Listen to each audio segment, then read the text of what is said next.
स्नेहलेखंडे राधेश अकॅडमीमध्ये आपल्या सर्वांचे पुन्हा एकदा स्वागत करते। मित्रांनो, मागील लेक्चरमध्ये आपण सिम्बॉलिक कंपॅरिझन या टॉपिकचा अभ्यास केला होता, ज्याची लिंक मी डिस्क्रिप्शनमध्ये शेअर केलेलीच आहे। आजच्या लेक्चरचा विषय आहे रँकिंग अँड अरेंजमेंट, म्हणजेच क्रमवारी आणि व्यवस्थापन। या टॉपिकचे महत्त्व म्हणजे आयोगाच्या प्रश्नपत्रिकेत या टॉपिकवरती 1 ते 2 प्रश्न हे विचारले गेलेलेच असतात। आयोगाच्या प्रश्नपत्रिका म्हणजेच एमपीएससी प्रिलिम्स आणि कंबाईन या दोघांसाठीही हा टॉपिक इम्पॉर्टंट आहे। चला तर मग सुरुवात करूया। यातील पहिले एक्झाम्पल आहे, मुलांच्या रांगेत सुजितचा एका टोकाकडून 25वा क्रमांक आहे आणि दुसऱ्या टोकाकडून 27वा क्रमांक आहे, तर त्या रांगेत किती मुले आहेत? हा प्रश्न एमपीएससी 2008च्या प्रिलिम्ससाठी विचारला गेलेला आहे। आता या प्रश्नाचे उत्तर कसे शोधायचे? मी ऑप्शन देत नाहीये, कारण की ऑप्शन देणं हे मला योग्य नाही वाटत आहे। ओके, आता बघा, एका रांगेत सुजितचा एका टोकाकडचा क्रमांक किती आहे? एक टोक, तिकडचा क्रमांक आहे 25, राईट, अधिक सुजितचाच दुसरा टोकाचा क्रमांक किती आहे? 27, बरोबर, -1 इक्वल्स टू एकूण मुले। हा फॉर्म्युला आहे, म्हणजे रांगेतील एकूण व्यक्तींची संख्या काढायची असेल तर फॉर्म्युला कोणता वापरायचा आहे आपल्याला? एकूण व्यक्तींची संख्या बरोबर एका व्यक्तीचा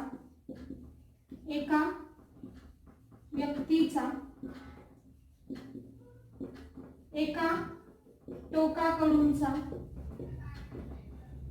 क्रमांक, ओके, अधिक त्याच व्यक्तीचा दुसऱ्या टोकाकडूनचा क्रमांक।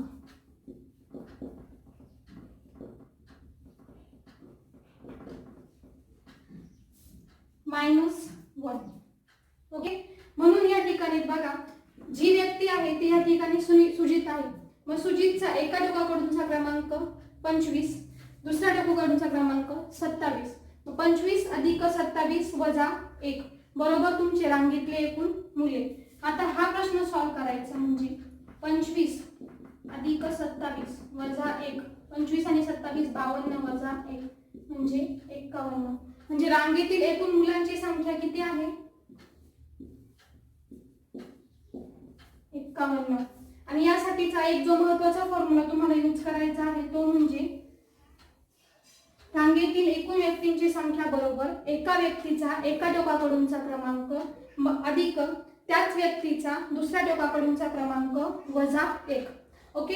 आता एक लक्षात घ्या, वजा 1 किंवा -1 आपण का करत आहोत? कारण की एकाच व्यक्तीचे 2 टोकाकडूनचे 2 क्रमांक दिलेले आहेत, म्हणून मग 1 क्रमांक वजा करायचा म्हणजे रांगेतील एकूण व्यक्ती मिळणार आहे। हा फॉर्म्युला लक्षात ठेवा, कारण की हा फॉर्म्युला बऱ्याच ठिकाणी आपल्याला वापरता येत असतो, ओके। नेक्स्ट एक्झाम्पल आहे 2, मुलांच्या रांगेत कमलेश हा डावीकडून 5वा आणि प्रथमेश हा उजवीकडून 6वा आहे, ओके। त्यांच्या जागांची अदलाबदल केल्यास कमलेश 13वा होतो, कुठून? डावीकडून, तर प्रथमेश उजवीकडून कितवा असेल? हा प्रश्न आहे आणि हा प्रश्न एमपीएससी प्रिलिम्स 2012चा आहे, ओके। आता ह्या टाइपचा प्रश्न किंवा क्वेश्चन कसा सॉल्व्ह करायचा? बघा, तर मुलांच्या रांगेत कमलेश कुठने? आता एक लाईन आहे, 2 मांडणे इथे। आता ही एक पहिली मांडणी आपण बघू, पहिली मांडणी एक आपली लाईन आहे। मग व्हर्टिकल हॉरिझॉन्टल लाईन उजवी आणि डावी बाजू दिली म्हणजे लाईन शक्यतो कशी असणार आहे? आडवी असणार आहे, ओके। आडवी लाईन मांडलेली आहे। आता आडव्या लाईनची डावी बाजू कुठली असते? ही, राईट, आणि ही बाजू असते ती उजवी, ओके। आता बघा, डाव्या बाजूकडून 5वा नंबर कुणाचा आहे? डावीकडून 5वा कमलेश। मग सपोज आपला इथे जो आहे तो आपला कमलेश आहे, डावीकडून कितवा आहे आणि तो 5वा, ओके। आणि आता उजवीकडून 6वा कोण आहे? प्रथमेश. म्हणजे इकडून आलो इथे 6वा प्रथमेश. आता ही त्यांनी दिलेली पहिली मांडणी म्हणजे की एक लाईन मध्ये डावीकडून 5वा कमलेश आहे आणि उजवीकडून 6वा प्रथमेश आहे. आता त्यांनी काय केलं? या दोघांच्या जागांची अदलाबदल केली. राईट. म्हणजे काय होणार आहे? आपली जी दुसरी मांडणी येणार परत दुसरी मांडणी. आता बघा दुसरी मांडणी, दुसऱ्या मांडणी डावीकडून त्यांनी काय दिले? त्यांच्या जागांची अदलाबदल केल्यास कमलेश डावीकडून 13वा होतो. डावीकडून 13वा म्हणजे इथपर्यंत काय होतो? कमलेश होतो. बरोबर. ओके. इथपर्यंतच दिले. आता कमलेश ची त्यांनी उजवीकडची जागा दिली का? नाही. पण कमलेश कुणाच्या जागी आला? आता प्रथमेशच्या. आणि प्रथमेश कुणाच्या जागी गेलाय? कमलेशच्या. डावीकडून किती? प्रथमेश हा कमलेशच्या जागी गेलाय आणि कमलेश हा प्रथमेशच्या जागी गेलाय. जागांची अदलाबदल. म्हणून प्रथमेश हा डावीकडून 5वा होणार आणि कमलेश हा उजवीकडून 6वा होणार. राईट. पण जेव्हा प्रथमेश उजवीकडून 6वा होतो, कमलेश उजवीकडून 6वा होतो प्रथमेश जागेसाठी, तेव्हा त्याची डावीकडची जागा किती आहे? 13वी. राईट. म्हणजे आपल्याला प्रथमेश या एकाच व्यक्तीच्या एकाच रांगेतल्या 2 जागा मिळाल्या. बरोबर. मग कमलेशच्या एकाच रांगेतल्या 2 जागांचा वापर करून आपल्याला एकूण संख्या काढता येईल का रांगेतील? येईल. रांगेतील सपोज एकूण संख्या किती असेल?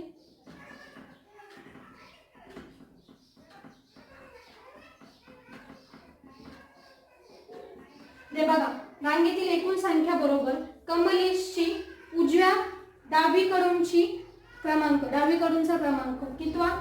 5वा अधिक कमलेशचा डावीकडूनचा क्रमांक, एक minute something is wrong, sorry.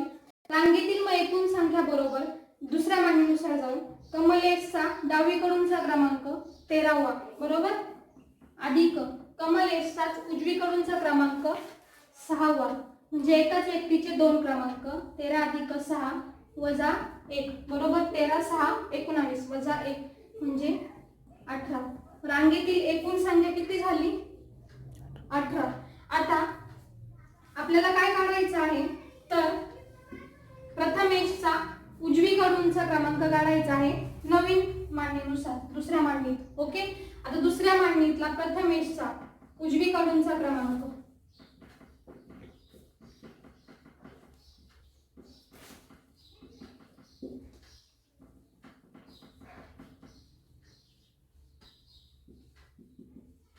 बरोबर काय येणार आहे? मग हे आपलं एकच लक्षात ठेवायचं, एकूण संख्या बरोबर म्हणजे 18 बरोबर प्रथमेशचा एका साईडचा क्रमांक. आता आपल्याला उजवीकडचा काढायचा म्हणजे डावीकडचा क्रमांक 5 अधिक उजवीकडचा क्रमांक वजा 1.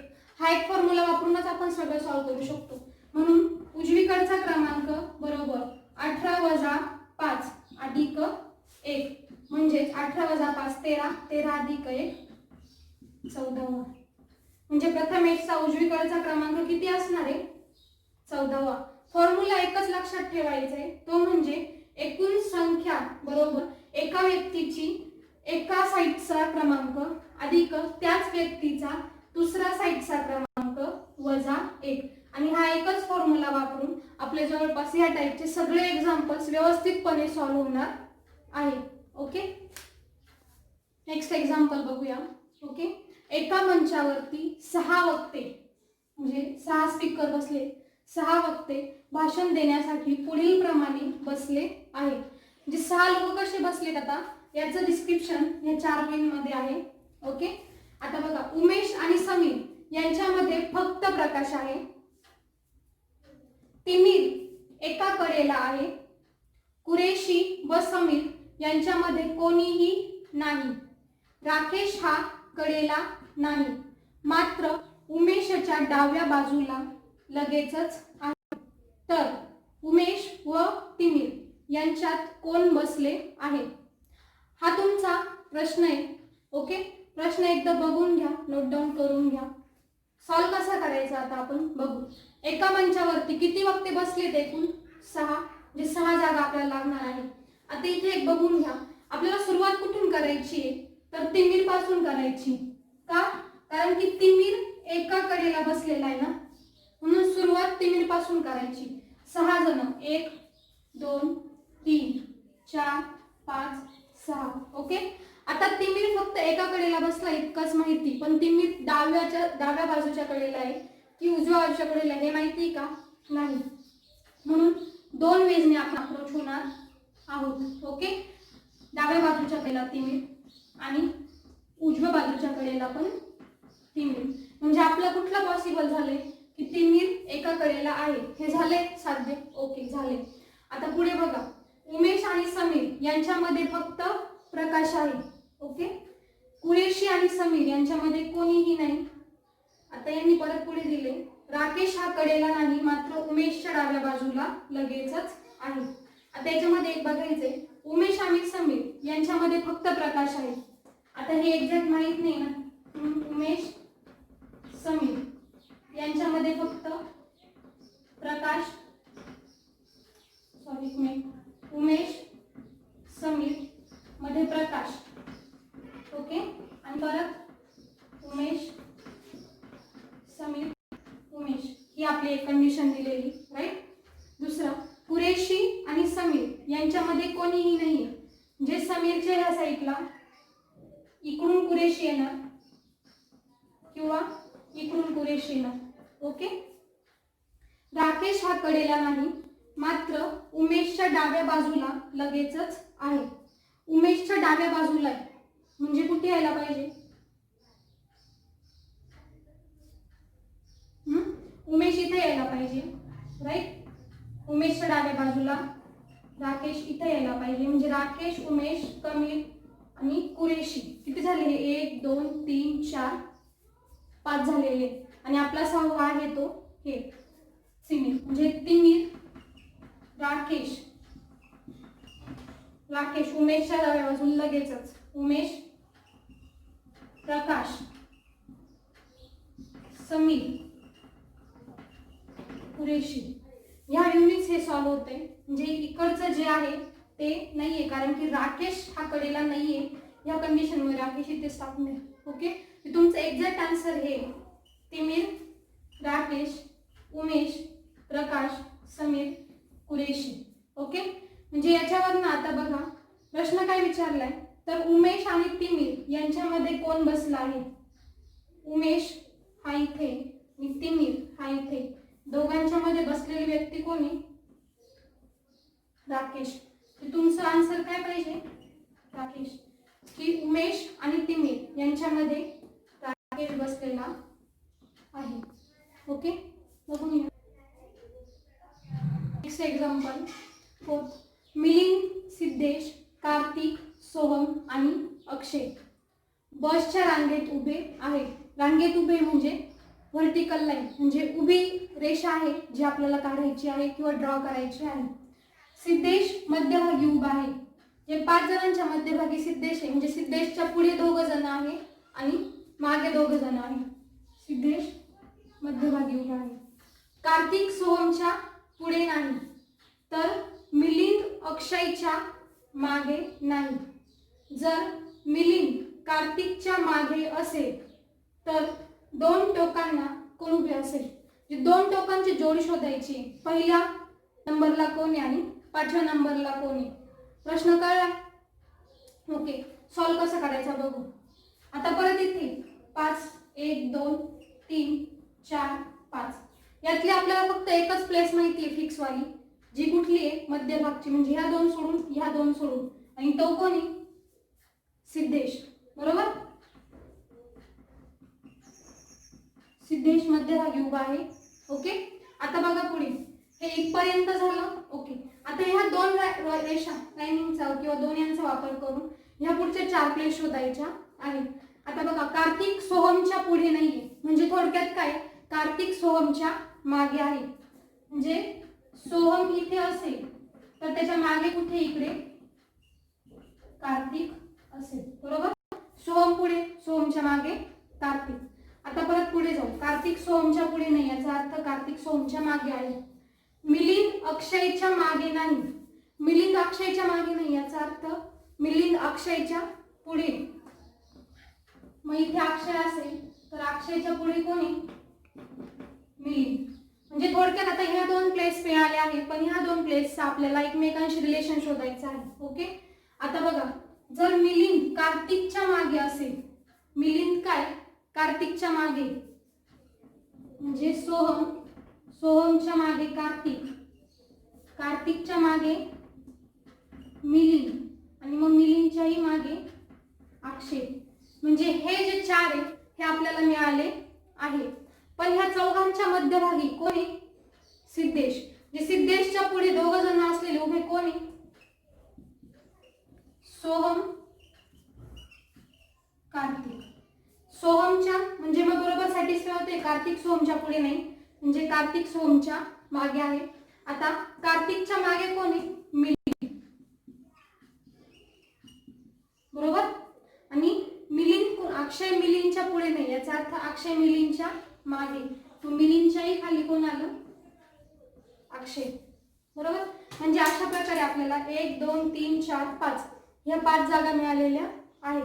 मग याच्यावर त्यांनी विचारलं काय, तर दोन टोकांना कोण उभे आहे, कोणी. मग पहिल्या टोकाला जो उभा आहे तो आहे सोहम, दुसऱ्या टोकाला उभे असलेली व्यक्ती अक्षय. म्हणजे सोहम आणि अक्षय हा जो पर्याय तो तुमचा योग्य पर्याय आहे.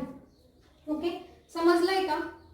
जर सपोज सॉल्व करताना प्रॉब्लेम होत असेल तर या प्रकारे हे जे मोठे स्टेटमेंट आहे त्यांना शॉर्ट फॉर्म मध्ये कंडिशन समज मांडून घ्यायचं, म्हणजे ते प्लेस करायला सोपं जातं. जर म्हणजे याच्यातनंच आन्सर काढणं जमत असेल तर खूपच चांगलं, पण याच्यातनं आन्सर काढणं जमत नसेल स्टेटमेंटचा डायरेक्ट वापर करून, तर प्रत्येक स्टेटमेंटला आधी कंडिशननुसार मांडून घ्यायचं शॉर्ट फॉर्म मध्ये ह्या प्रकारे, आणि मग त्या शॉर्ट फॉर्मचा वापर करून आपलं फायनल आन्सर सॉल्व करायचं आहे किंवा काढायचं आहे. ओके. Next example. शीला ही मीनापेक्षा मोठी आहे, कामिनी ही नलिनी एवढी आहे, नीतू ही सिंधूपेक्षा लहान आहे, जी नलिनी एवढीच आहे. आता एक बघा, नीतू ही सिंधूपेक्षा लहान आहे, जी नलिनी एवढीच आहे. याच्यामध्ये जी हा शब्द आहे तो कुणाला दर्शवतोय, सिंधूला, कारण की वाक्य सिंधू पर्यंत येऊन थांबलंय ना, म्हणून मग वाक्याच्या पुढे जे सुरू होतंय जी, म्हणजे मग तो दाखवणार कुणाला, जिथे वाक्य थांबलंय त्या व्यक्तीला, म्हणजे सिंधूला. जी म्हणजे सिंधू नलिनी एवढीच आहे, आणि मीना ही कामिनीपेक्षा मोठी आहे. तर सर्वात मोठे आणि सर्वात लहान कोण. हे वाक्य, हे जे आहे एक्झाम्पल, ते एक्झाम्पल क्रमवारी म्हणजे रँकिंग ह्या पॅटर्न मधलं आहे. ओके. आता बघू सॉल्व कसं करायचं. सोपं आहे, ट्राय करून बघा, पण नाही जमलं तर बघा. Okay, start. शीला ही मीनापेक्षा मोठी आहे. ओके, सो शीला मीनापेक्षा मोठी, म्हणजे इथे सिम्बॉल्सचा वापर करायचा आहे. हे सिम्बॉल्स याच्या आधीच्या लेक्चर्स मध्ये या सिम्बॉल्सचा मीनिंग मी एक्सप्लेन केला होता, तर त्याच सिम्बॉल आता इकडे वापरायचे आहे. शीला ही मीनापेक्षा मोठी आहे, पण किती मोठी आहे हे माहिती आहे का, नाही, फक्त मोठी आहे. कुणापेक्षा, सॉरी, मीनापेक्षा. ओके, शीला ही मीनापेक्षा मोठी आहे, झालं. ओके. कामिनी ही नलिनी एवढीच आहे. आता कामिनी इथे कुठे आहे का, वर्ड नाही, मग खाली लिहून घेतलं. कामिनी नलिनी एवढीच आहे, म्हणजे इक्वल्स टू नलिनी. ओके, इथपर्यंत पण झाले. कामिनी ही नलिनी एवढीच आहे, कामिनी इक्वल्स टू नलिनी. पुढे नीतू ही सिंधूपेक्षा लहान आहे, परत नवीन आहे, राईट. नीतू, सिंधू मोठी नीतूपेक्षा, म्हणून असं केलं, Sindhu greater than Neetu. Okay, म्हणजे नीतू ही सिंधूपेक्षा लहान आहे, हेही झाले. जी नलिनी एवढीच आहे. कोण नलिनी एवढी आहे, सिंधू, म्हणजे Kamini equals to Nalini equals to Sindhu, right. मग आता Sindhu is greater than Neetu. Okay, म्हणजे याचा इथे काही मिनिंग आहे का? नाही. हे इथनं काढलं, इथे टाकलं.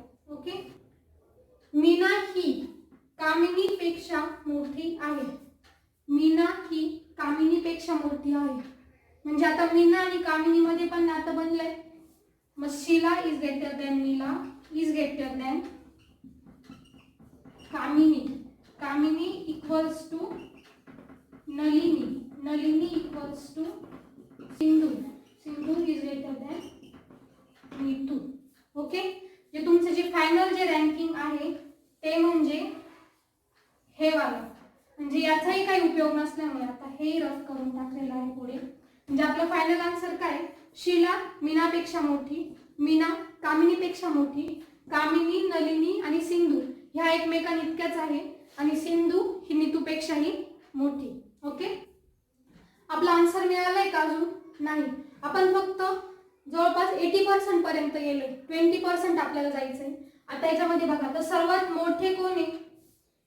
सर्वात मोठे आहे शीला आणि सर्वात लहान मीनू.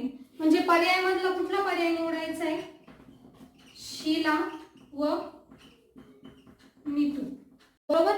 बघा आता याच्यामध्ये एक लक्षात घ्या, तुम्हाला पर्याय शीला आणि नीतू असाही मिळेल किंवा नीतू व शीला हाही एक पर्याय मिळेल. पण ह्या दोन पर्यायांमध्ये आन्सर आहे. म्हणजे हा जर पर्याय क्रमांक 1 असेल आणि हा पर्याय क्रमांक 2 असेल. ओके, तर पर्याय सगळ्यात मोठा एकदम एक्झॅक्ट बरोबरचा पर्याय कुठला आहे? पर्याय क्रमांक 1 शीला व नीतू. कारण की प्रश्न कसा आहे? सर्वात मोठे आणि सर्वात लहान. मग सर्वात मोठे शीला आणि सर्वात लहान नीतू.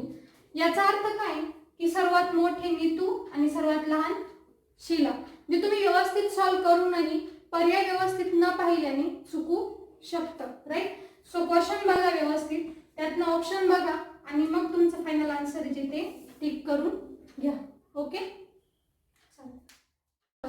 4 विद्यार्थ्यांची उंची WXYZ अशी आहे.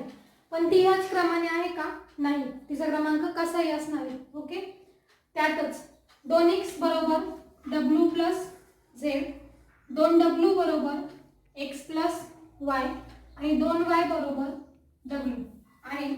तर त्यांच्या उंचीनुसार चढता क्रम कसा असेल? म्हणजे आपल्याला 2x is equals to W plus Z, 2W is equals to X plus Y and 2Y is equals to W या 3 इक्वेशन्सचा वापर करून WXYZ यांच्या उंचीनुसारचा चढता क्रम मांडायचा आहे. ओके, सुरुवात करूया. 2W plus 2Y is equals to W पासून. ओके, आता बघा 2y is equals to W. याच्यावरनं काय प्रूव्ह होत आहे? W is greater than Y. बरोबर. 2y is equals to W आहे. याचा अर्थ W हा y पेक्षा मोठा आहे. हे प्रूव्ह झालं इक्वेशन 1. हा किती मोठा आहे माहित नाही म्हणून इथपर्यंत. नेक्स्ट, आता 2y is equals to W. आता याच्यामध्ये W कुठल्या याच्यामध्ये आहे का जिथे आपल्याला फक्त आहे हे, जिथे x आणि y आहे. मग x ची y च्या फॉर्म मध्ये आपल्याला व्हॅल्यू मिळेल का? काढता येईल ना. y ची किंमत yच आहे आणि W ची किंमत आपल्याला माहिती आहे 2y. म्हणून मग 2y is equals to W ह्या इक्वेशनचा याच्यात वापर करून आपल्याला x ची किंमत काढता येईल. म्हणून हे इक्वेशन घेतलं. 2W is equals to x plus y. मग 2W ची किंमत किती आहे? 2y is equals to x plus y. 2y 4y.